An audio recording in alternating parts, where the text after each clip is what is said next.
بسم اللہ الرحمن الرحیم۔ السلام علیکم ورحمۃ اللہ وبرکاتہ۔ ویز کیسے ہیں؟ خیریت سے ہیں؟ امید آپ خیر خیریت سے ہوں گے، خوش و خرم ہوں گے، اپنے امی ابو کے ساتھ، بھائی بہنوں کے ساتھ، دوستوں کے ساتھ اور بچوں کے ساتھ۔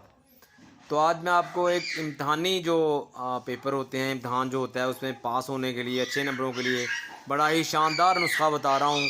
بہت ہی یہ شافی ہے اور کافی ہے اللہ کے فضل سے، اور آزمودہ نسخہ ہے۔ آزمودہ کا مطلب ہوتا ہے آزمایا ہوا۔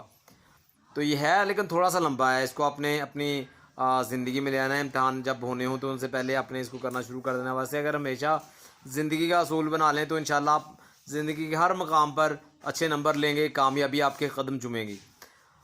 تو محترم کرنا یہ ہے، عزیز طلبہ طالبات، کرنا آپ نے یہ ہے کہ آپ نے جب بھی کوئی امتحان دینا ہو تو آپ نے 2 نفل پڑھنے ہیں پہلے، اور 2 نفل پڑھنے کے بعد سورہ قلم پڑھ لینی ہے، نون والقلم وما یسطرون۔ یہ 29ویں پارے کی دوسری صورت ہے۔ 2 رکوع ہیں، 10 منٹ زیادہ لگ جائیں گے آپ کے۔ آپ نے اس کو پڑھ کر پھر اللہ سے دعا مانگنی ہے اور پھر امتحان دینے چلا جانا ہے۔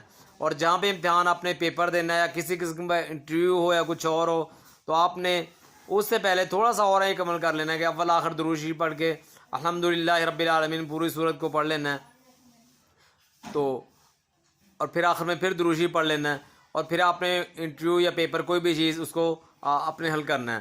انشاءاللہ آپ دیکھیں گے کامیابی آپ کے قدم چومیں گی، شاندار نمبر آپ کا مقدر ہوں گے، اور انشاءاللہ اللہ پاک آپ کو بہترین کامیابی عطا فرمائیں گے۔ تو یہ نسخہ، اس کو اپنی زندگی کا حصہ بنا لیں۔ آپ کہیں اسٹوڈنٹ ہیں یا کوئی کام کر رہے ہیں کوئی بھی، تو اس نسخے کو جو میں نے آپ کے سامنے پیش کیا ہے، شیئر کیا ہے جو آپ کے ساتھ، اس کو اپنی زندگی کا حصہ بنا لیں تو انشاءاللہ العزیز کامیابی آپ کے قدم چومے گی، کامیابی آپ کے